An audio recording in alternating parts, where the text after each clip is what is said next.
So how do you actually grow your email list? That's the question I want to answer in this lecture. And to do that, we're going to go over 15 different strategies that you can use to get people to opt in to your list.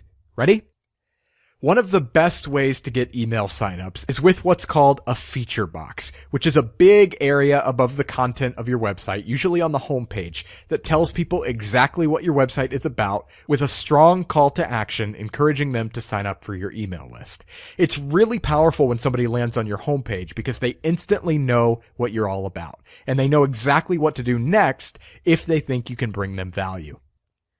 If your blog has a sidebar, as most do, you should try to utilize that space wisely. The very first thing in your sidebar, in most cases, should be an opt-in form. People expect to see that there, and if they're looking for it, that's usually where they're going to look. A lot of bloggers fail to capture leads at the end of their posts, and they're missing a huge opportunity. If someone reads all the way to the end of your post, they're clearly engaged with your content, so that's the perfect place to ask them to join your list by offering some kind of free resource in exchange. You can also include an opt-in form right within your post content. You've already got the reader's attention, so it's the perfect place to offer up a relevant freebie and get them on your list. And the longer your content, the more opt-in forms you can get away with. I would only include one if your post is in the 500 to 1,000 word range, but if you've got a monster post with 3,000 or 4,000 words or more, you can feel justified with 2 or 3 opt-in forms within the content itself. If you have a core lead magnet that you want to promote to your entire audience, your navigation bar is prime real estate to do just that. Use an enticing label and link to a landing page where people can opt in and pick up your freebie. Your about page is where people go to learn who you are and what you do. If they're interested enough to do that, they may be interested enough to sign up for your list. Make sure you have at least one opt-in form on your about page. Header bar. Use a plugin like Hello Bar to add a crystal clear call to action at the very top of your site. This is great for growing your list or really promoting anything to your audience in an unobtrusive but effective way. Pop-ups. I know what you're thinking. Pop-ups are annoying, and in many cases I totally agree. But here's the thing. They work. Lightbox pop-ups are one of the best ways to convert visitors into subscribers. If you're going to use pop-ups, make sure you offer a free resource that's valuable enough to justify getting up in people's faces. There are plenty of plugins that can do pop-ups for you, including Optin Monster, Bloom by Elegant Themes, Sumo Me, and Thrive Leads. Again, make sure you're offering enough value to justify the annoyance that comes with interrupting people while they're reading your content. Exit intent pop-ups are pop-ups that trigger right when a user moves their mouse to leave the page. They're slightly less obtrusive than a normal pop-up because they don't interrupt visitors while they're browsing your site, and they can help you capture emails from people who would otherwise leave and maybe never come back. The key to success here is to offer something relevant and enticing enough for someone to spend 10 more seconds typing in their email address. SlideUp or fly-in forms. This one has a different name depending on who you're talking to, but it's a little box that slides up from the bottom, usually in the lower right-hand corner of the page, offering the user something and asking for their email address. This is much, much less annoying than a full-size pop-up, and it's still pretty effective. Turn commenters into subscribers. People who comment on your blog are already more engaged than your average visitor. So what if you could turn them into email subscribers?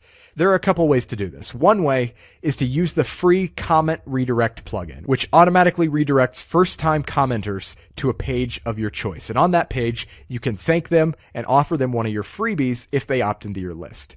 And it's really nice because it's only first-time commenters. So once the person leaves their second comment, they no longer get sent over to that page. The other way is to add a checkbox to the comment form itself, where people can choose to join your list right as they post their comments. If you use MailChimp, the MailChimp for WordPress plugin offers this functionality, as does the newsletter sign-up plugin. TwoStep opt-in process. This one is a little counterintuitive, but it's worth trying. Usually when people have a pop-up or other call to action to get people on their list, you'll have the opt-in form embedded right there. But some data suggests it may be better to add another step and have people click a button before the form even shows up. Obviously, they still have to enter their email address, but they don't even see the form until after they've clicked the button. The psychology here is this. It's a lot easier to click a button than to fill out a form, and once they've clicked the button, they've made a subconscious commitment to the process and are now much more likely to follow through. Super weird, I know, but it works. Many of the plugins I've mentioned support a button or link to trigger a lightbox form, so definitely give that a try. We've mentioned social proof a couple of times. Social proof does wonders when you're trying to get people to do anything, whether it's buying your product or opting into your list. If you already have a sizable list, say 10,000 subscribers, you can show off that number. But when you're just getting started, you're not going to have a huge subscriber base to flaunt. So here's an alternative. Testimonials. Quote someone saying something nice about you or your work. Bonus points if that person is a prominent figure in your industry. Even if you're new to the game, you can get testimonials from influencers by offering them some kind of value first, such as a guest post for their blog. But even if you don't have anything from the big guys, something is always better than nothing. Reach out to your most engaged readers and ask for a quote. If someone leaves a nice comment on your blog, ask permission to feature it. Social proof will lend credibility to your brand and increase your conversion rates. Facebook ad retargeting. If you have some money to spend, Facebook ads are an incredible way to capture leads. The nitty-gritty of a Facebook ad campaign is a little outside the scope of this course, but one of my favorite tactics is to use the Facebook tracking pixel to target people who visited your site but didn't opt into your list, and then offer them one of your lead magnets in a promoted Facebook dark post. This works really well because you're targeting warm traffic, people who have already been exposed to your content and are at least somewhat familiar with who you are, so they're more likely to want to see more. And finally, I want to encourage you to test all of this. What works for me or other bloggers or marketers may not necessarily work for you. Every blog is different and every audience is different. So use the split testing functionality in whatever opt-in plugin you choose and test different designs, different copy, different placements, pop-ups versus no pop-ups, and so on and so forth. Testing is how you optimize your conversion rates.